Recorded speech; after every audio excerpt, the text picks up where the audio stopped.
ప్రజా సమస్యల పరిష్కారం దిశగా కూటమి ప్రభుత్వం పనిచేస్తుందని రాజంపేట నియోజకవర్గ టీడీపీ ఇన్ఛార్జ్ చామర్తి జగన్మోహన్ రాజు తెలిపారు.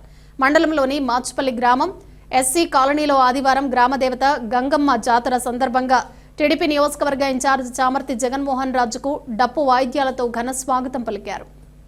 ఈ సందర్భంగా ఆయన మాట్లాడుతూ ఎస్సీ కాలనీలో సీసీ రోడ్ల నిర్మాణ పనులు అర్హులైన వారికి పెన్షన్ అందటం లేదని ఫిర్యాదులు వచ్చాయని, సమస్యల పరిష్కారం కోసం కృషి చేస్తామని, గత వైసీపీ ప్రభుత్వంలో కొంతమంది టీడీపీ సానుభూతి కుటుంబాలకు చెందిన వ్యక్తులకు పెన్షన్ తొలగించినట్లు తమ దృష్టికి తీసుకొచ్చారని, మన ప్రభుత్వంలో పార్టీలకు అతీతంగా అర్హులైన ప్రతి ఒక్కరికి ప్రభుత్వ పథకాలు అందే విధంగా కృషి చేస్తానని తెలిపారు.